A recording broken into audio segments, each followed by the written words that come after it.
Good morning बच्चों। कर्णावती विद्यालय में आप सभी का स्वागत है। कक्षा 8 विषय सामाजिक विज्ञान, जिसमें पाठ 5 भारत के क्रांतिवीर।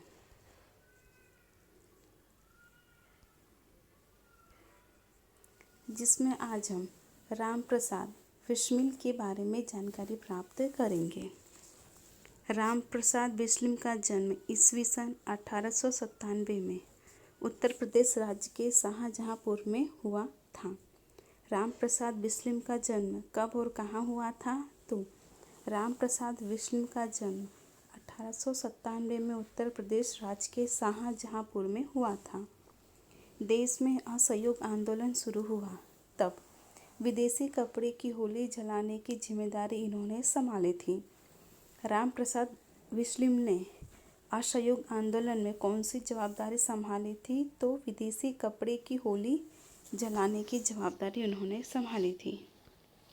काकोरी ट्रेन लूटने के कार्य को सफलतापूर्वक पूरा करने की महत्वपूर्ण भूमिका निभाई थी, इसलिए इन्हें फांसी की सजा भी हुई थी। तो राम प्रसाद बिस्मिल को फांसी की सजा क्यों हुई थी? क्योंकि उन्होंने काकोरी ट्रेन लूटने के कार्य को उन्होंने सफलतापूर्वक संभाला था, इसलिए उन्हें फांसी की सजा हुई थी। बिस्मिल द्वारा लिखा गया साहित्य जब प्रकाशित हुआ तब उनके द्वारा लिखी गई कविताओं ने राष्ट्रीय चेतना को जागृत करने में महत्वपूर्ण भूमिका निभाई। उनकी कविता की 2 पंक्तियाँ, दर सो दीवार से हसरत से नज़र करते हैं, खुश रहो अहले वतन हम तो सफ़र करते हैं। अशफाक उल्लाह ने हिंदू मुस्लिम एकता का अनोखा उदाहरण पूरा किया था। राम प्रसाद बिस्मिल के साथ इनकी बचपन की दोस्ती थी। ये खेलकूद के खूब शौकीन थे।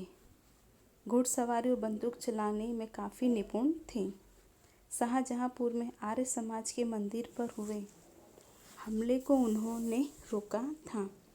काकोरी ट्रेन लूट योजना में इन्होंने भाग लिया था।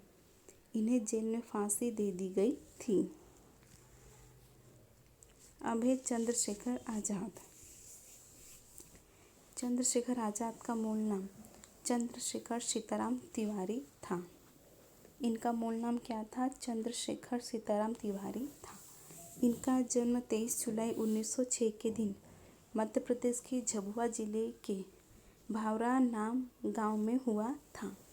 इनका जन्म कब और कहाँ हुआ था? इनका जन्म 23 जुलाई 1906 के दिन मध्य प्रदेश के झाबुआ जिला के भावरा नामक एक गांव में हुआ था। इनकी प्रारंभिक शिक्षा काशी में हुई और ये बचपन से ही देशभक्ति के रंग में रंगे हुए थे। असहयोग आंदोलन में चंद्रशेखर ने भाग लिया था। इन्हें गिरफ्तार कर लिया गया। अंग्रेज पुलिस के हाथों पकड़े गए तब इनकी उम्र बहुत ही कम थी। इनके हाथों में हथकड़ी की बेड़ी पड़ी हुई थी। अदालत में इनसे पूछा गया, तुम्हारा नाम क्या है? तब इन्होंने कहा, आज़ाद। पिताजी का नाम स्वाधीनता और अपना घर जेल खाना बतलाया था। उसके बाद से इन्हें आज़ाद के रूप में पहचाना गया। काकोरी ट्रेन लूट की घटना में इन्होंने भी भाग लिया था। देश में से 40 क्रांतिकारी पकड़े गए। आज़ाद भाग गए। इन्हें पकड़ने के लिए इनाम की घोषणा की गई। आज़ाद ने प्रतिज्ञा ली थी कि मैं जीते जी अंग्रेज सरकार के द्वारा गिरफ्तार नहीं हूँगा। इन्होंने ईस्वी सन 1931 की 27 फरवरी के दिन आज़ाद इलाहाबाद के अल्फ्रेड बाग में बैठे हुए थे, तब अचानक अंग्रेज पुलिस ने इन्हें घेर लिया। आज़ाद अकेले आधे घंटे तक पुलिस टुकड़ी के साथ संघर्ष करते रहे और अंत में अपनी ही पिस्तौल से शहीद हो गए। चंद्रशेखर आज़ाद ने अंग्रेज पुलिस इतनी भयभीत थी कि 2-3 गोली चलाकर विश्वास करने के बाद चंद्रशेखर आज़ाद के पास गई। अब है भगत सिंह। भगत सिंह का जन्म पंजाब के लायलपुर जिले के बंगा गांव में 28 सितंबर 1907 के दिन हुआ था। असहयोग आंदोलन के समय वे विदेशी कपड़े की होली करने के कार्यक्रम में भी सम्मिलित हुए थे। लाहौर नेशनल कॉलेज में पढ़ने गए तब सुखदेव, भगवती चरण और यशपाल से उनका परिचय हुआ था। उनके क्रांतिकारी विचारों को समर्थन प्राप्त हुआ। 1928 में 8 अप्रैल को भगत सिंह और बटुकेश्वर दत्त ने असेंबली में बम फेंका था। बम फेंकने का उनका उद्देश्य बहरी हो गई अंग्रेज सरकार को जगाने का था। यदि वे चाहते तो बम फेंककर भाग सकते थे, परंतु उसी स्थान पर खड़े रहकर नारे लगाते रहे, इनकलाब जिंदाबाद, साम्राज्यवाद का नाश हो, दुनिया के मजदूरों एक हो। क्रांति का संदेश देने वाली पत्रिकाएं फेंककर, हवा में गोली चलाकर शांतिपूर्वक आत्मसमर्पण कर दिया। लाला लाजपत राय की मृत्यु का बदला लेने के लिए अंग्रेज अधिकारी सैंडर्स की हत्या के केस में भगत सिंह, सुखदेव और राजगुरु के ऊपर केस चलाया गया। केस के निर्णय में तीनों मित्रों को फांसी की सजा हुई।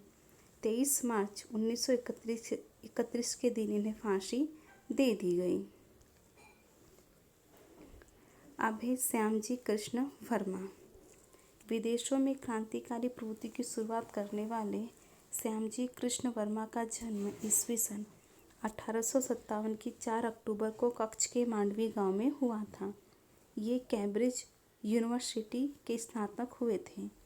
इन्होंने भारत में स्वराज प्राप्त करने के उद्देश्य से लंदन में 1905 की 18 फरवरी को इंडियन होम रूल सोसाइटी की स्थापना भी की थी। संस्था का कार्यालय इंडिया हाउस के नाम का मकान रखा गया था।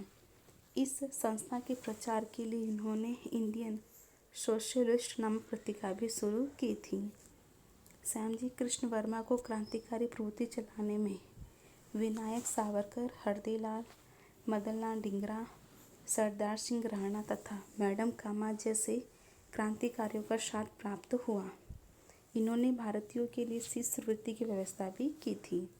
ईस्वी सन 1909 में लंदन में ट्राफल्गर स्क्वेयर के पास भरे बाजार में मदनलाल ढींगरा ने विलियम वायलो को गोलियों से भून डाला और उनकी हत्या कर दी, जिसके कारण ढींगरा को फांसी दी गई। लंदन में रहना सुरक्षित न लगने के कारण श्यामजी कृष्ण वर्मा पेरिस चले गए। थोड़े समय के बाद पेरिस से स्विट्जरलैंड गए। ईस्वी सन 1930 में उनकी मृत्यु हुई। उनकी पत्नी भानुमती की मृत्यु ईस्वी सन 1933 में हुई। इसके बाद है मैडम कामा। मैडम कामा का जन्म 24 अक्टूबर 1861 के दिन मुंबई में हुआ था। ईस्वी सन 1902 से 1907 तक मैडम कामा इंग्लैंड में रहीं। ईस्वी सन 1905 में श्याम कृष्ण वर्मा ने लंदन में इंडियन होम रूल सोसाइटी की स्थापना की। मैडम कामा उसमें सक्रिय कार्यकर्ता बन गए। वे 1907 में जर्मनी की स्टूडेंट गार्ड शहर में आयोजित दूसरी अंतर्राष्ट्रीय समाजवादी परिषद में उपस्थित रही थी। इस परिषद में इन्होंने वंदे मातरम मंत्र अंकित किए हुए भारत के तिरंगे झंडे को सबसे पहले साहसपूर्वक लहराया था। इसका स्वाध्याय आपको होमवर्क में करना होगा और इसके प्रश्न याद करने होंगे।